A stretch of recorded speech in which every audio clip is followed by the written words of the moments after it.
आज भी निज़ामे मुस्तफ़ा की बात करने वाले इस जमीन पर मौजूद हैं। और मैं यकीन के साथ कह सकता हूँ, ये मेरी तकरीर का मौजू तो नहीं है, मगर खुदा की कसम जब से उस तस्वीर को देखा है, आंखों से आंसू नहीं खून जारी है। आपने मणिपुर की दास्तान देखी होगी। मेरा इस्लाम ये कहता है, इज्जत किसी बेटी की लूटे, हिंदू की हो या मुसलमान की, यहूदी की हो या ईसाई की। अगर इस जमीन पर किसी भी बेटी की इज्जत नीलाम की जा रही है, समझ लेना तेरी बेटी की इज्जत नीलाम हो रही है। इस जमीन पर अगर किसी का खून बह रहा है तो कभी हिंदू मुसलमान अगड़ा पिछड़ा काला गोरा देख के किसी की मदद न करना, बस ये देख के कि अल्लाह का बंदा है, इसे इलाज की जरूरत है, पहले हॉस्पिटल पहुंचा दिया जाए। खुदा की कसम, जिस औरंगजेब आलमगीर को पानी पी पी के बद्दुआएं दी जा रही हैं, गालियां दी जा रही हैं, इसी अखंड भारत पे औरंगजेब आलमगीर ने निज़ामे मुस्तफा को जमीन पे यूं लागू किया था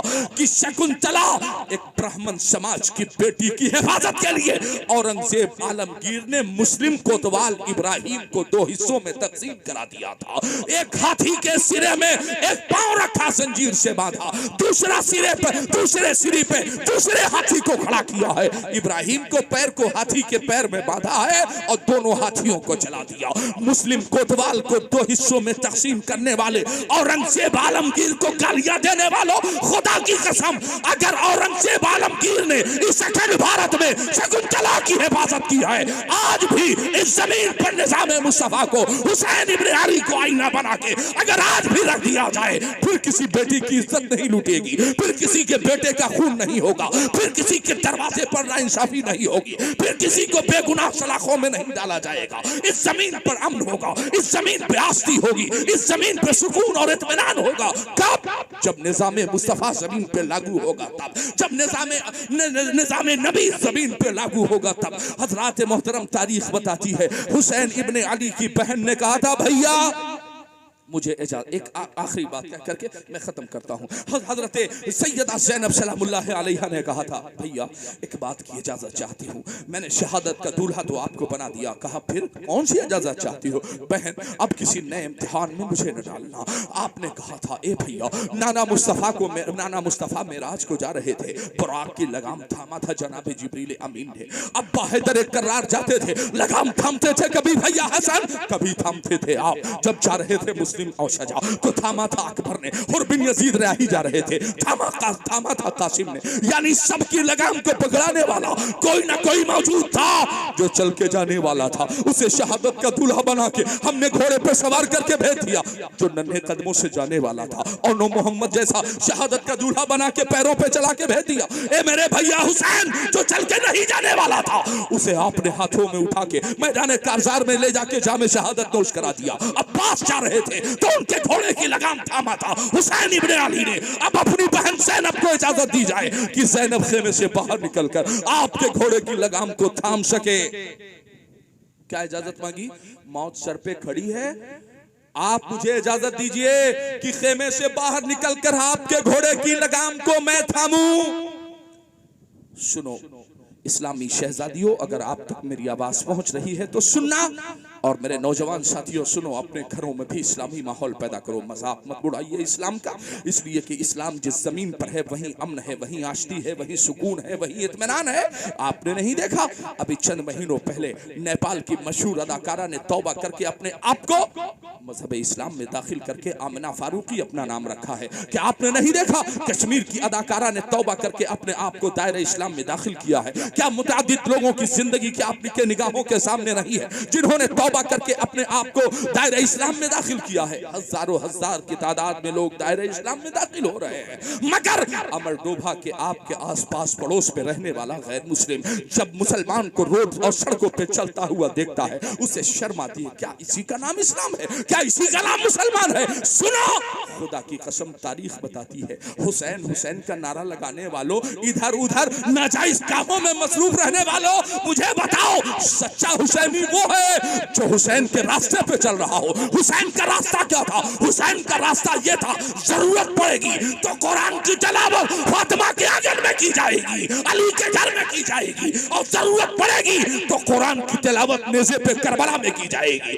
हुसैन का मानना तो यह था कि कुरान पढ़ो चाहे नेज़े पे कुरान पढ़ना पड़े। हुसैन ने नेज़े पे कुरान इसलिए पढ़ा ताकि तुम आलीशान घरों में कुरान पढ़ सको, ताकि तुम आलीशान मस्जिदों में कुरान पढ़ सको। तो कल का दिन एले मेले में न गुजारिएगा कि साहब चलो मेला देखने, बढ़िया लाठी, बढ़िया ये, बढ़िया वो, नहीं। हुसैनियत इसका नाम नहीं है। कल के दिन अपने घर वालों पे खूब खर्च कीजिए, जितना रोजाना खर्च करते हैं उससे ज्यादा अपने बच्चों की मांग पूरी कीजिए, इसलिए कि जिसने आशूरा के दिन इस काम को किया पूरे साल अल्लाह ताला उसकी रोजी में बरकत अता फरमाएगा। अब कहेंगे साहब अपनी स्कीम तो नहीं सेट कर रहे हैं मौलाना लोग कि दावत हो जाए और आपका भी काम चल निकले। नहीं, मत बुलाइए किसी आलिम को, मगर किसी जरूरतमंद को अपने दरवाजे पे बुला लेना।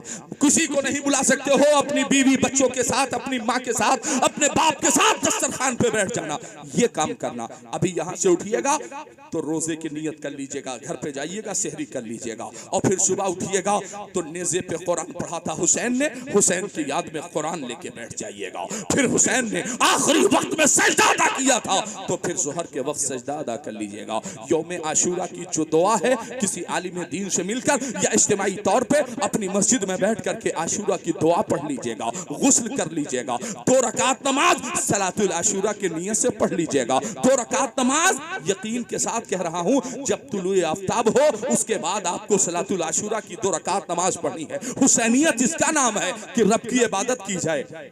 फर्जी काम करने वाले लोग हुसैनी नहीं हो सकते हैं, बेजा काम करने वाले लोग हुसैनी नहीं हो सकते हैं। तो आका हुसैन ने अपनी बहन से कहा था, ए बहन ज़ैनब, अगरचे मौत सर पे खड़ी है, हुसैन जिंदा रहते हुए अपनी बहन ज़ैनब को यजीदियों के सामने बेपर्दा होने की इजाजत नहीं दे सकता।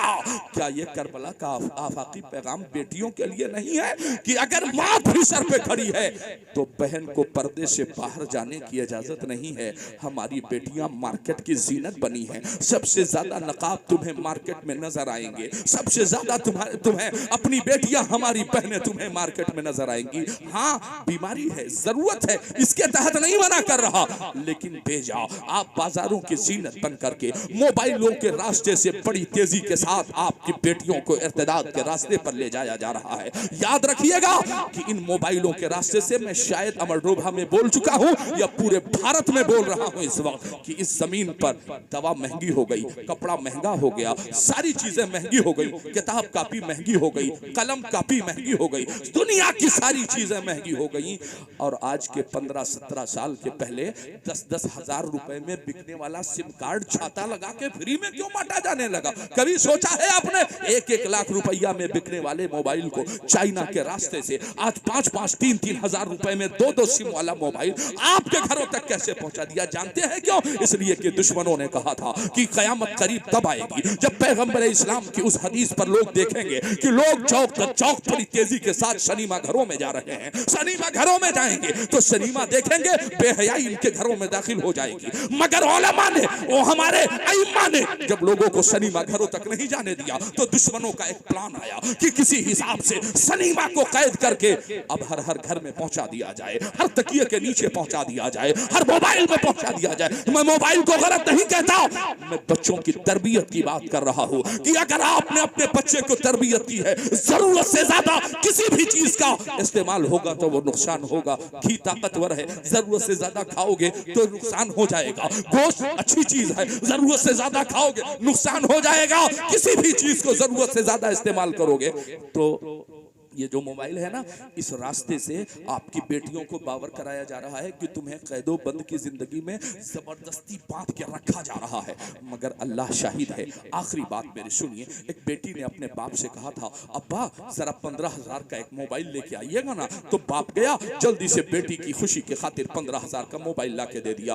बेटी ने मुस्कुरा के कहा, थैंक यू अब्बा, शुक्रिया अब्बा, बहुत शुक्रिया अब्बा, 15,000 का मोबाइल लेके आए हैं। मगर अब्बा एक बार और आपको मार्केट में जाना होगा। कहा 15,000 का मोबाइल ले आया, अब क्यों जाना पड़ेगा? तो बेटी ने कहा था अब्बा जरा से एक बार 250 और खर्च कर दीजिए, 100 रुपए का स्क्रीन गार्ड लगवा दीजिए और 150 का नीचे से कवर लगा दीजिए। कहा बेटी क्यों? कहा बस अब्बा इसलिए कि स्क्रैच ना आने पाए। बाप गया मार्केट और मोबाइल की दुकान वाले से कहा नीचे से कवर लगा दे, ऊपर से स्क्रीन गार्ड लगा दे। लगवाने के बाद लेके आया और मुस्कुराता हुआ देर तक ऐसे उलट पलट के देख रहा था। तो बेटी ने कहा अब्बा 15,000 खर्च किया, मोबाइल नहीं देख रहे थे, अब स्क्रीन गार्ड और मोबाइल का कवर क्यों देख रहे हो? तो बाप ने कहा बेटा मुझे इस्लाम का आफाकी पैगाम याद आ गया, मुझे मुस्तफा का फरमान। कहा अब्बा मोबाइल के स्क्रीन गार्ड से मुस्तफा का कौन सा पैगाम? कहा बेटा मोबाइल का स्क्रीन गार्ड इसलिए है ताकि इस पे स्क्रैच ना आने पाए, मोबाइल का कवर इसलिए है ताकि नीचे से गर्दो गुबार न जाने पाए। इस्लाम ने इसीलिए अपनी बेटियों को पर्दे में रखने का हुक्म दिया है ताकि किसी गैर की निगाह न पड़ने पाए,